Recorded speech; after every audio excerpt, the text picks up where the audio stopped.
I'd first like to thank you both for inviting me to be here tonight.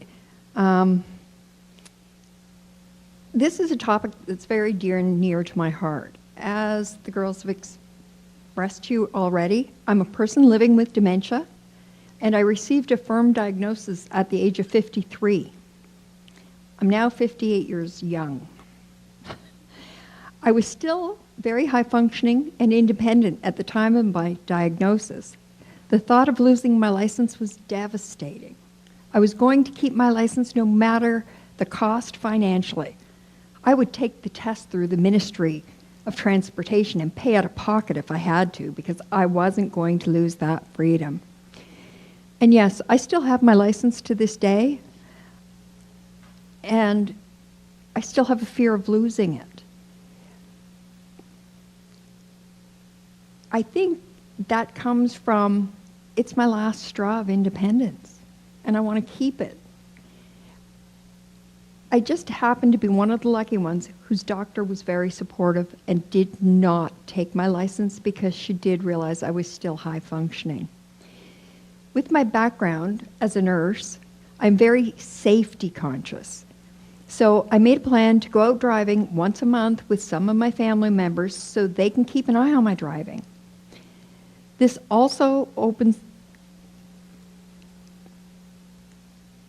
the doors to a discussion if they felt I was still capable to do this.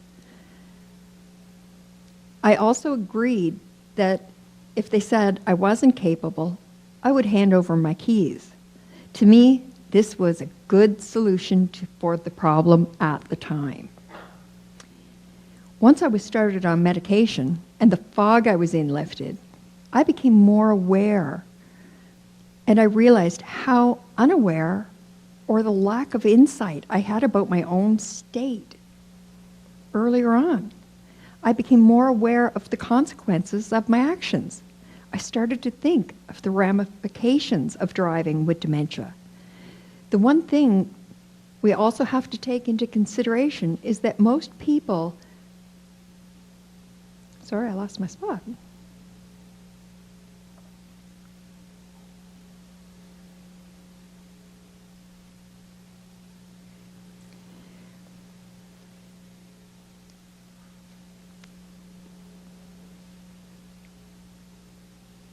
With dementia have other health problems that can also play a factor in this.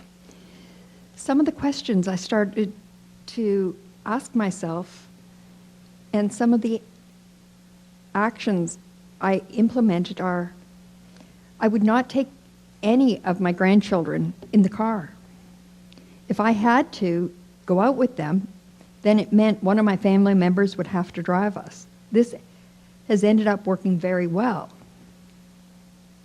I leave it up to the adults to make the decisions of riding with me or finding a different mode of transportation. Would my insurance company cover me if I had an accident? Would they even cover me if I called to tell them I have a diagnosis of dementia? What would happen if I left the house and I was having a good day, but then I became confused later on in the day? What if I got lost? What if I had an accident and I hurt somebody? Could I live with myself?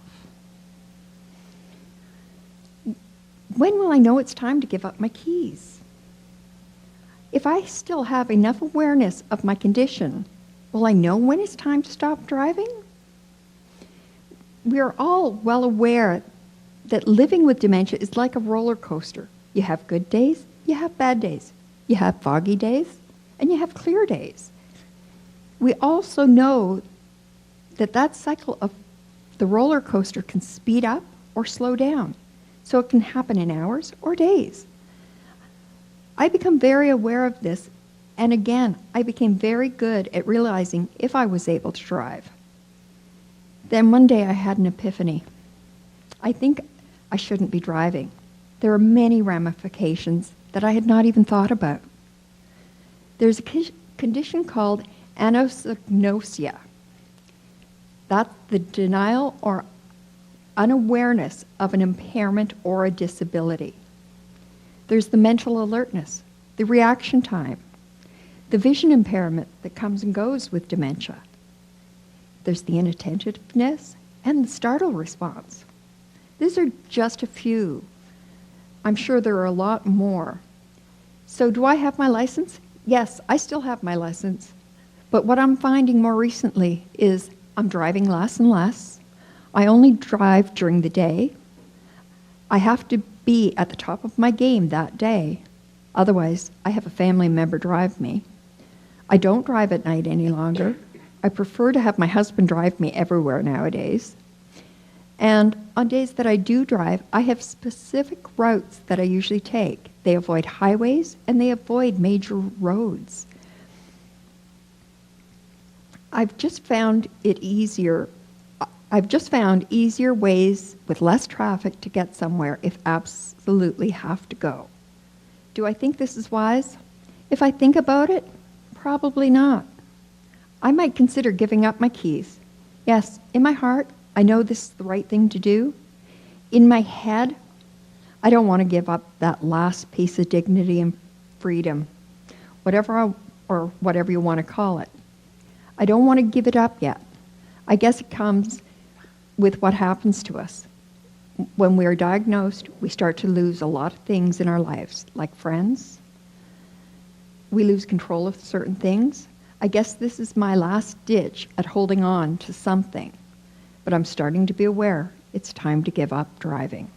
So in closing, I just want to tell you a bit about a research study that was done in Toronto. And it was a very small study. There was 20 patients with probable Alzheimer's disease of mild severity. They were compared to 20 subjects with mild cognitive impairment and a group of age-matched neurologically normal controls on a driving simulator. While they were in the simulator, they measured the measurements of driving competency included the length of the drive, the number of infractions, omissions of stops at a pedestrian crossing, speed limits violation, the number of stops at traffic lights, the mean time to a collision, and the number of off-road events. Results in the driving competency measurements were correlated with the scores obtained from simple visual reaction times and mini mental status exams. And in conclusion, mild Alzheimer's disease significantly impairs simulated driving fitness, while mild cognitive impairment limitedly affected driving performance. Unsafe driving behavior in Alzheimer's disease patients was not predicted by the MMSC scores that were administered. Even though this was a very small study, I think it's enough proof for me. I just need to get it in my brain and to accept this and hand over my keys.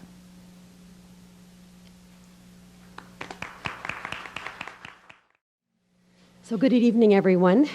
Glad it's nice and warm in here, maybe a little chilly for some, but just want to, thank the Alzheimer's and McCormick Home for inviting me to share a topic which is kind of dear to all of our hearts, but it certainly is something that's so important to all of our hearts as well. So I'm coming from the perspective of memory clinic. I guess I go here. When I talk to you about dementia and driving. And hopefully this will give you a little bit of an idea from a healthcare provider's perspective of what it's like when we're trying to make that terribly awful decision of whether there needs to be some changes with our people that are in front of us when they're driving. So at the memory clinic, just to put it into perspective, what we do, we see people, we identify people with early, ideally, memory issues and cognitive or thinking problems, educate them about some lifestyle and medical changes that could be made and options, recommend them some community resources like the Alzheimer's Society and this group here as well. And ultimately, the goal of our memory clinic is to take the burden away from the geriatric services that are pretty limited for our vast aging population, that it's going to get more and more, so that we can get services done more appropriately with people as they age and enter these challenging times for some. And then last but not least, we assess the risk in driving, in safety in driving, as we assess each of these people, which really is, and I think we can all say, whoever is in part of a memory clinic, it's one of the most challenging, difficult, and emotionally, if we have a challenging, or what we'll say a bad day at the end of the day, it's because we've had to address driving with some of our people that have been in front of us. So at our memory clinic, we have a comprehensive 2 or 3 hour assessment of our patient's memory. We go into thinking abilities, their mood, the safety in driving, and overall functioning. And we do this by an interview with the patient and some paper testing that is being done with them. And then at the same time, separately, there is an interview with a family member or close friend, just someone who can really tell us what the person's functioning in every part of their day-to-day activity as such. Some of the questions that we try to go over with the family members helps us to guide us to actually get a sense, is there some concern with the safety in the identified patient's driving? And I think all of us, if we can kind of think of, if they were asked of us, of someone that was close to us, we would realize that it's as objective sort of as we can get from a subjective perspective as such. One of the questions is, do you or would you feel uncomfortable being a passenger when the person is driving? And, you've alluded to that, Phyllis. A lot of these you have already alluded to. But it really is interesting for us when we are talking to family members. Sometimes they'll say, well, I don't know. I've never driven with the patient. He gets home, presumably he's or she is fine. And it's interesting how there's been a kind of a optimism or maybe a naivety, or maybe they just kind of don't want to know. But we think about how comfortable you if you were told you had to drive with them. That's really is the more important. But interesting, even more so, if we ask that pointed question, if they have a grandchild, for example, would you want your grandchild to be going driving with this person? Would you feel comfortable with that? And it is fascinating to me how fast that no comes out many times, because that is just kind of the heart comes out, because they just would want to protect that. And then another part of that would be if your grandchild was crossing the street in front of this person who is driving, how comfortable would you be as well? So very telling. I almost feel that that's kind of one of the more important questions that we use. Other ones are, has the person had any accidents, near misses, fender benders, scratches on the car, which have just kind of arrived as such without any explanation, or traffic violations. And I often will say, has anybody been, more honking of the horn and kind of saying, like, how come you haven't put your signal light on or something? You know how our traffic is, particularly in London, we'll say that they don't let us away with a whole lot. So, but has that been occurring as well? Have you noticed the person self-restricting their driving habits? And, Phyllis, you alluded to that as well. And I have to confess, I self-restrict to the 401. I don't like driving there as well. So I'd have to answer that. My family would as well. But looking at nighttime driving, there's wisdom in that, 100% wisdom. But at the same token, that tells us some information as well. That if they don't have confidence in going here or there at certain times, the busy streets and all the rest, that if they don't feel they have judgment is good at that point, then chances are, if suddenly just a block away from their home, a little child ran out following a ball, they too may not be able to make the judgment and react quick enough to actually avoid hurting that child as well. I remember I spoke to a police officer many years ago. There was about accidents or something, and he was saying how many accidents happen within a block of people's homes. So the fact people say, I just do my familiar streets, just doesn't kind of cut it as such from there. Although the familiarity is fine, but things can happen so quickly. Have there been occasions where the person's gotten lost or shown navigational confusion? And that's and interesting because we will often ask, these questions are sort of alluded to with the patient as well, but often they're not going to share that, or they don't recall that as well. They just, feel that they were just in a different spot and they eventually got their way home. But it also is very fascinating, some of the stories we do hear. Just this week, I did have a patient in who told his family he was just going next door to Loblaws, which I guess was a block or two away, and didn't return. And then about an hour and a half later, the wife got a call from someone who had found him on the way to Hamilton in the ditch. And in recall, he can't explain where he thought he was going, or the fact that he got from North London to Hamilton in one piece. And he physically did okay. It was just the car was pretty banged up. It was pretty impressive, and thank goodness that no one was hurt along the way. But it's just, we want to avoid this, is what we're kind of coming from. Have you or others seen unsafe or abnormal driving behavior? And often neighbors and friends will put some little kind of ideas into people's heads as well, saying, so pick up if you're a family member, if someone is saying and trying to be so kind, and saying, how much longer do you think Charlie's going to keep driving? Or something like that. If the topic is brought up, perhaps ask them why and see if they have seen some driving behavior that they've considered unsafe as well. So it's all information. And, we feel so bad because it feels like we're kind of picking on this person, but not at all. We just want them to be very, very safe and not harm any other. I always say I don't want the people to end their driving career with some terrible thing that they're going to feel so guilty for the rest of their life as such, or be harmed themselves. Are there any cues, directions needed from a co-pilot?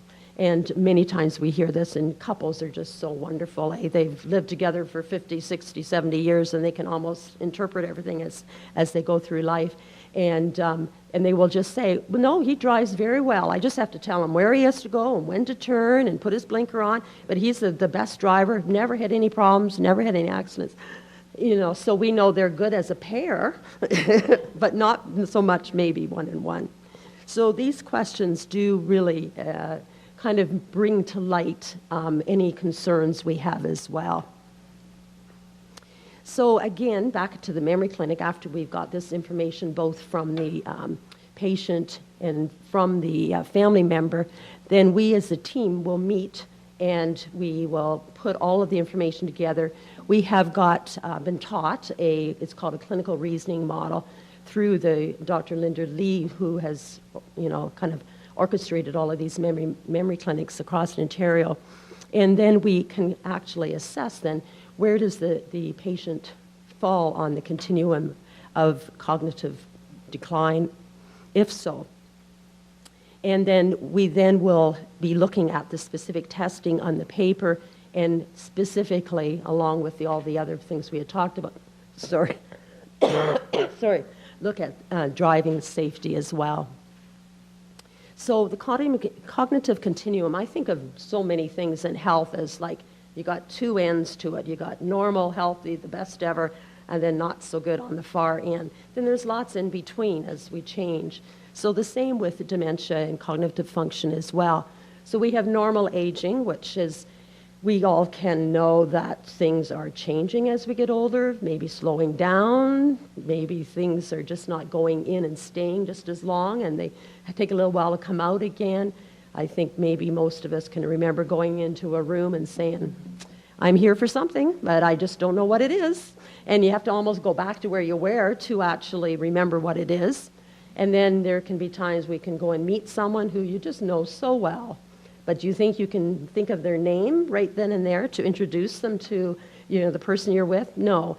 Walk down the street and bang, it's there, right? So fortunately, that's considered normal aging. And so we have to realize that we are all aging, though, and things are going to still continue to change. So we identify if the patient has abnormal aging. So that is really a great visit, because then we can reassure them and say, continue to be concerned, then come back, we'll check in another year or two or so.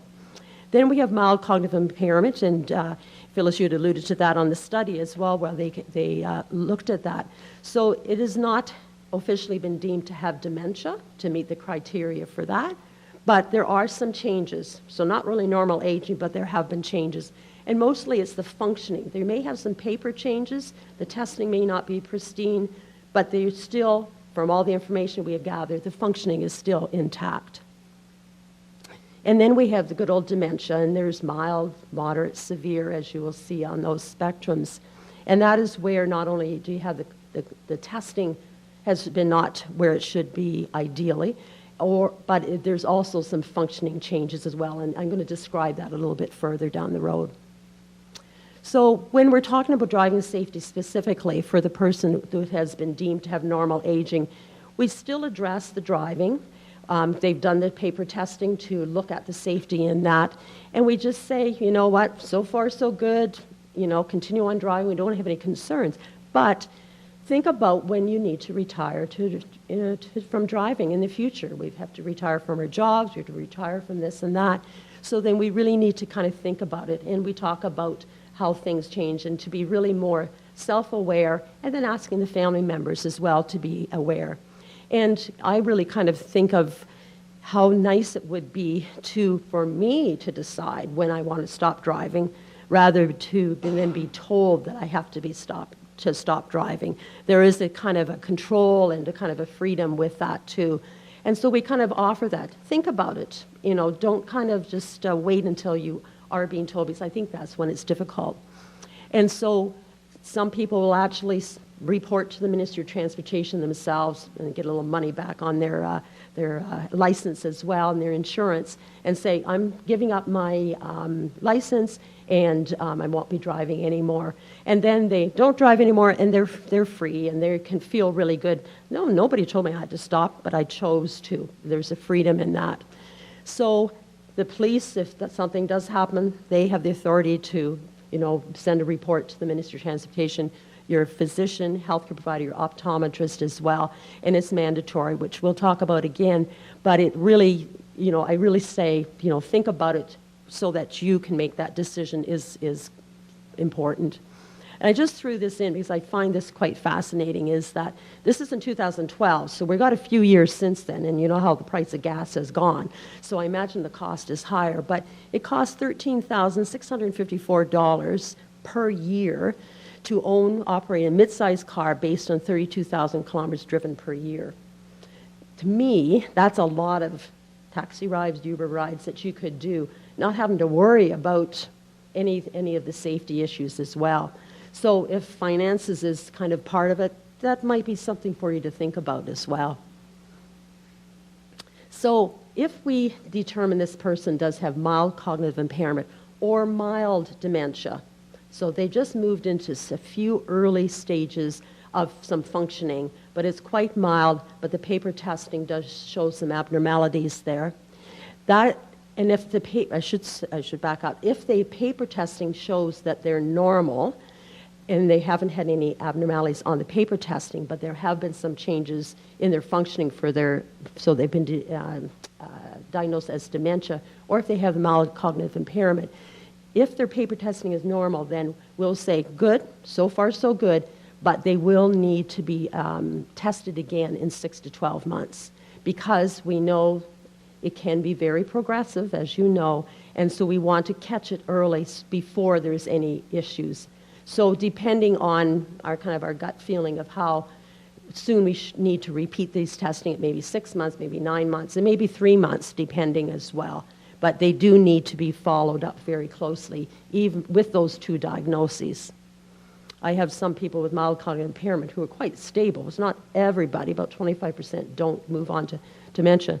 And I see them, I don't know how many years I've been seeing them. I see them kind of every 6 months for this, and then each time they come in very anxious, and they've been very steady, and there hasn't been any indication of having moved into a concerning state when we're doing the individual testing, but it really is anxiety provoking as such. So again, every time I see them, is saying, what, 5 minutes left? Oh, okay, sorry. And I will move on. I didn't know I was being timed.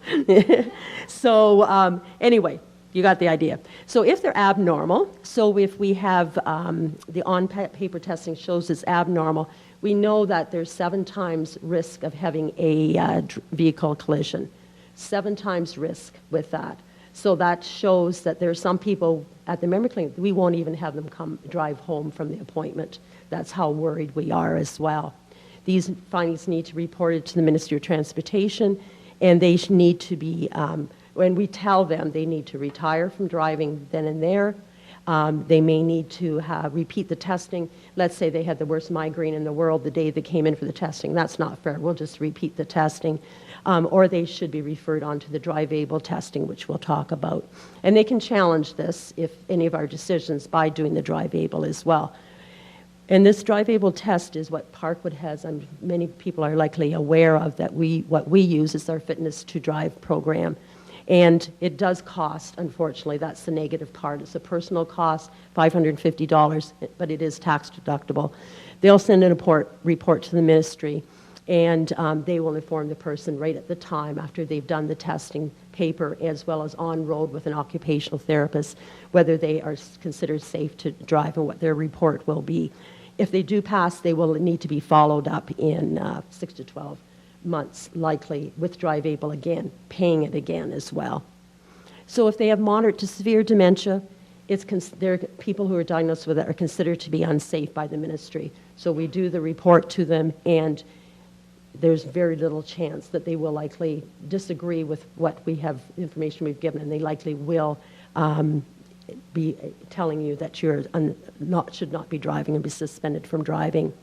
So moderate dementia is the inability to perform 2 or more instrumental activities of daily living. So you can see them up. There's medication management, handling money, bills, banking, shopping, telephone and tool use, preparing food, social functioning, and household and hobbies. So these are the things that take a little bit more processing to do. So if you're not able to do 2 of those, then they would be considered to have moderate dementia, or one of the basic ones. So basically looking at themselves as far as hygiene, bathing, toileting, dressing, feeding self as such, then they would be deemed to be not safe to be driving and have moderate dementia. And then severe would be onward. So officially, we say persons with frontal temporal dementia, Lewy body dementia, Parkinson's disease dementia are generally considered unsafe to drive by the Ministry of Transportation as well. And we do feel bad about that, but it is true. So just to point again, it is mandatory for healthcare professionals, physicians at this point, optometrists, and soon for nurse practitioners like myself as well, to report any concerns with anybody for any medical reason to the Ministry of Transportation.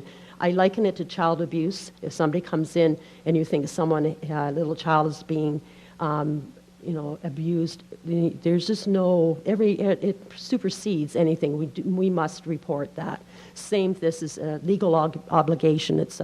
And so it's something that you cannot be angry at your physician, because they're doing what they legally have to. They have to retain for the safety of the society. And they're advised to err on the side of caution as well. We just give the data, and then the ministry looks at that. The other thing I just wanted to point out, there's many medical conditions too that fall the same way. Dementia is just one of them, okay? And often we will have to look at the whole picture together. If someone is on oxygen and has COPD and getting chest pain, and they have dementia or mild cognitive impairment, it's like, I don't know which is the worst, but you shouldn't drive. Nobody wants to be driving on the road and having someone having a stroke potentially coming towards you as well.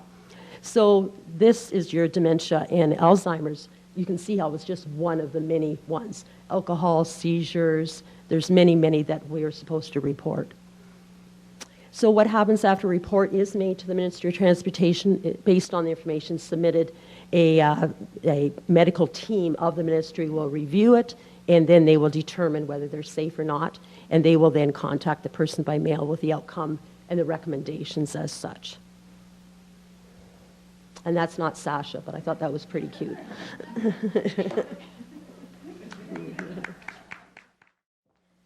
Well, good evening, and thank you for the opportunity of being here and sharing with you this part of the panel, which I have entitled Driving and Dementia, 3 Lessons Past, Present, and Future. So I want to start by thanking all of you for choosing to spend this wintry night with us talking about a topic that, as both Phyllis and Joan have addressed, is a topic that is important and meaningful for all of us. But it's also a difficult topic. It's a difficult topic to address. It's a difficult topic for individuals living with dementia, for those of us who are loved ones or caregivers, and then for healthcare professionals as well, and especially for those who have a mandate to report. So thank you for choosing to being here, and thank you to the Alzheimer's Society and McCormick Services for creating this space, for not shying away from hard topics, but creating spaces in which we can all come together collectively and think of strategies that we can implement to support those in our communities that are living with dementia so that they can live well with dementia.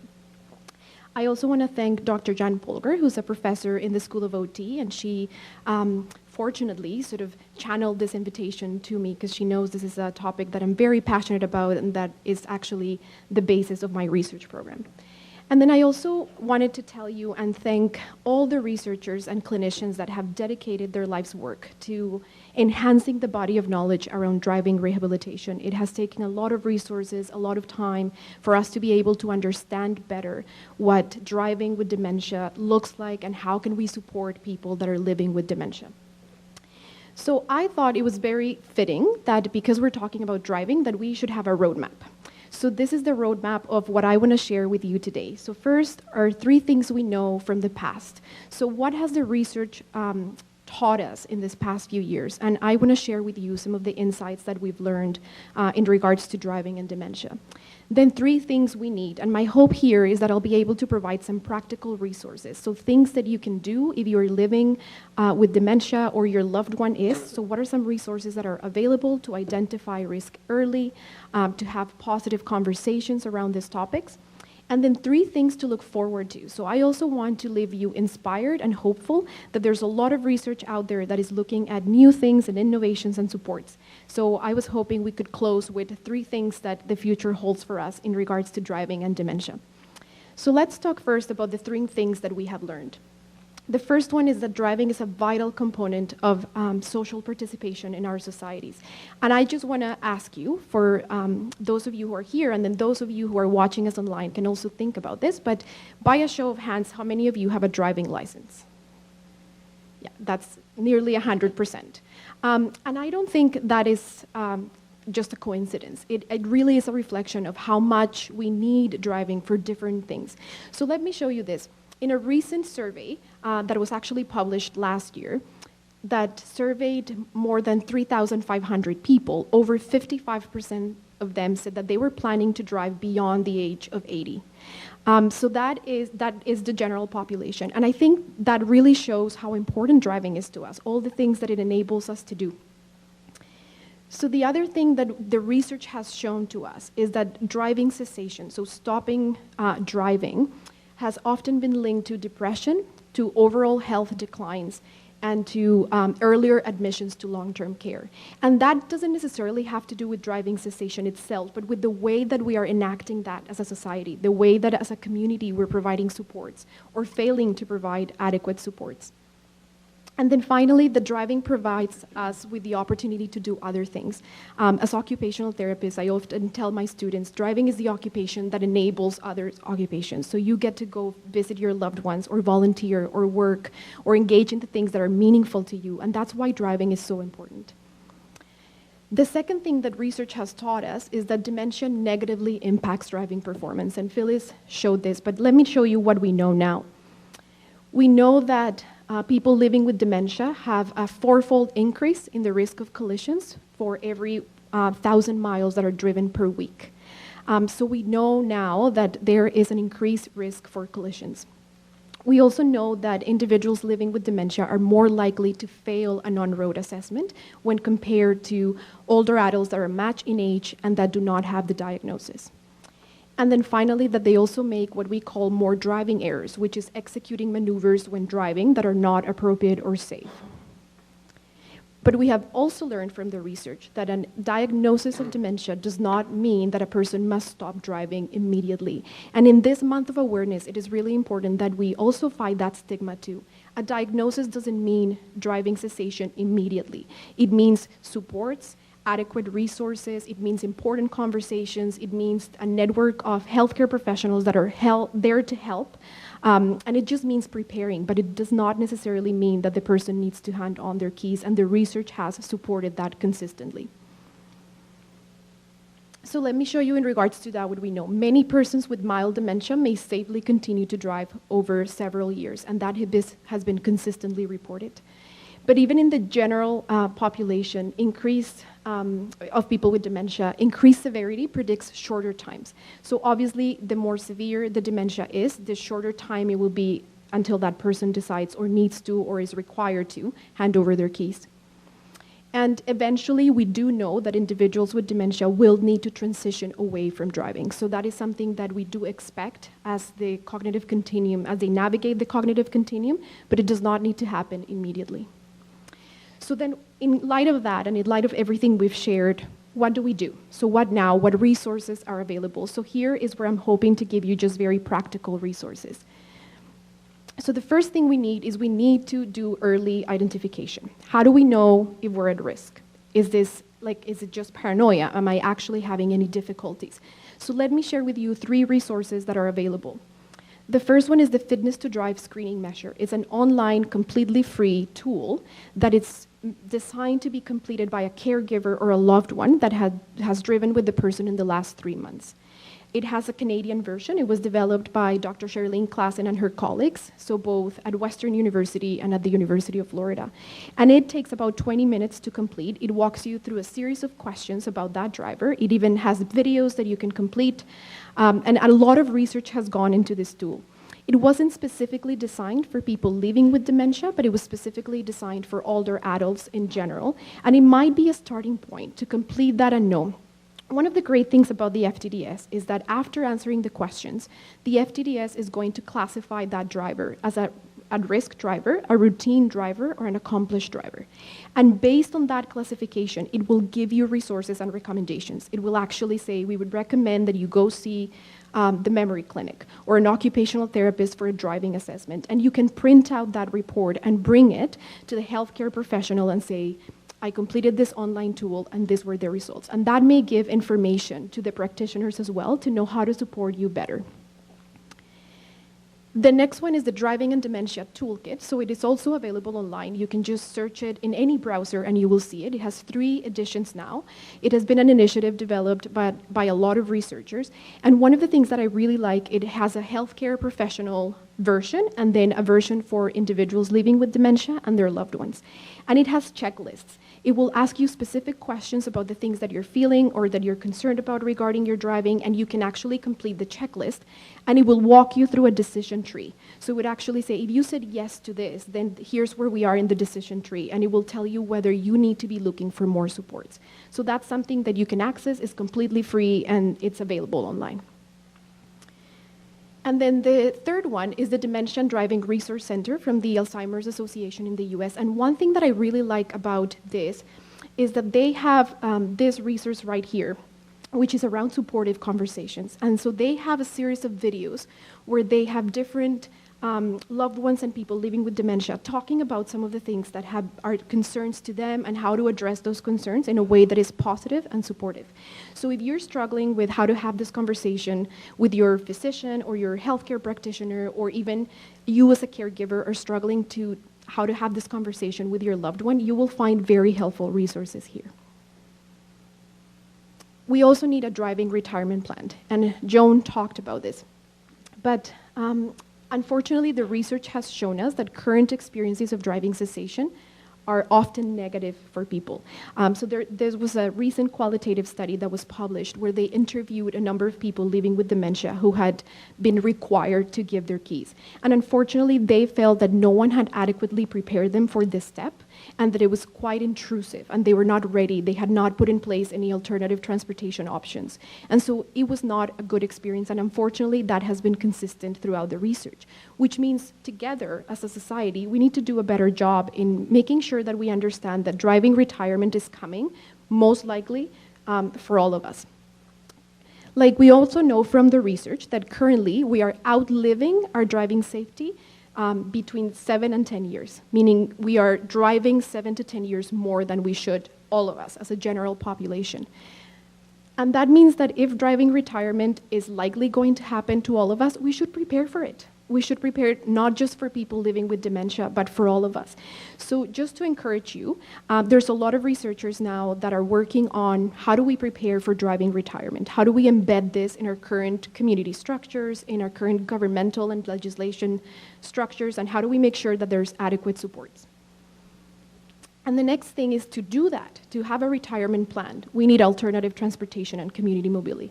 And here I have to say, and I think we would agree, that we haven't necessarily done a very good job at making those things available and accessible to all of us. So that is something that I think all of us together need to work on.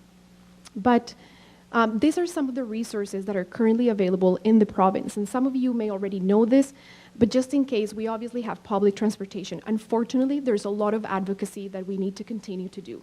There are rural communities in the province that do not have access to public transportation, nor even in the city. Sometimes it's not easy to access public transportation. In the meanwhile, while we do this important efforts of community mobility, there are other services, like the Canadian Red Cross has transportation services in certain places in Ontario, where they will drive people to appointments or meetings. There's senior care drivers is available even here in London. There's an online application that you can fill out, and they will drive you to different places. Transcare Transportation Services is the same, and they even have a grocery delivery program where you can purchase your groceries and they'll deliver them to you.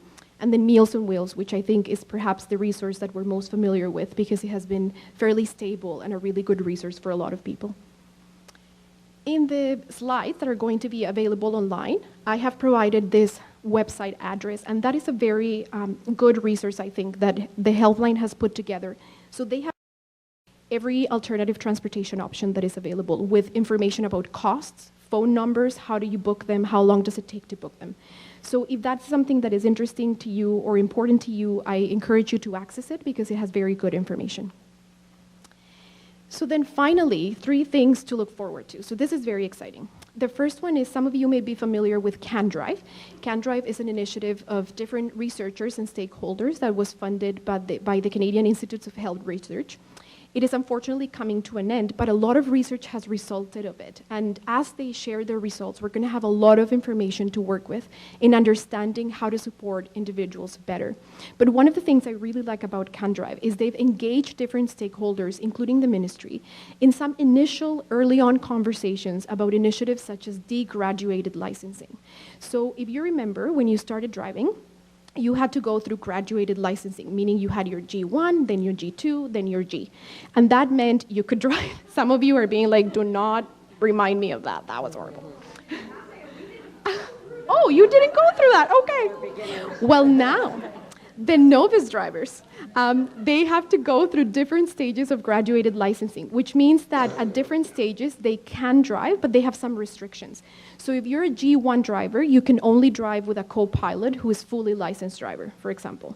And there's a 0 tolerance on alcohol on G1 drivers. If you're a G2 driver, then you can drive, but you have restrictions on the number of passengers that you can take and the time of day in which you can drive.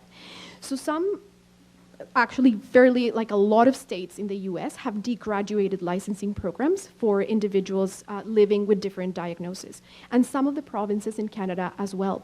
So what that means is that you would keep your license, but that license would come with a restriction, like you cannot drive at nights. And so you're fully licensed, you just have that restriction on your license. So it's basically building into the regulations some of the things that our drivers are already doing, self-restricting their driving. But it makes it so that the whole system is more supportive of that. So that is in very early conversations, but it's a very promising initiative that we can all look forward to. The next one is advanced driving assistance systems. And that sounds complicated, but it isn't. It's those annoying things that probably beep if you have a newer vehicle, some of those things that start beeping at you when you're going to make a lane change. But some of those things are very promising. So these are sensors that are being built into our vehicles to make us more aware or to help us make decisions or even to automate the driving task. So they will take over when you're making a lane change, or they will take over if you're about to have a collision with the vehicle in front of you. They will actually brake for you. And some of research teams here in Canada and abroad are actually working to identify which of these systems are helpful for people living with dementia. Are they safe? And if not, what needs to change in their design to make them supportive of people living with dementia? So we have that to look forward to. And then finally, this one right here, which is autonomous vehicles or driverless cars. So this is a picture of the Central Power and Light Company, 1956. So even back then, we were dreaming of the day where we wouldn't have to stand in traffic and be so bored as like in the wheel. But driverless vehicles are a reality. The technology is there. They're being tested. In Ontario, we have actually a great opportunity because we are the first and only province of Canada that has approved testing of autonomous vehicles in the roads, which means we are going to be the ones setting and leading in the country in regards of how do we do this in a way that is safe. The General Motors, for those of you who think, oh, that's not going to happen anytime soon, the General Motors has already announced that in 2019 they're going to be setting up their first small fleets of public transportation that are going to be completely autonomous vehicles to start getting users' feedback and just getting that into the system. So this is something that we have to look forward to. There are many challenges, and many of us are involved in research studies that are precisely making sure that people living with different diagnoses have a voice and that they're seated at the table and that they're saying, these are the things we need, these are the supports we need, and this is how we need this to be implemented and designed, because that's really important. But hopefully that is also something that we could look forward to. So I hope this gave you some resources, and I would look forward to answering any questions.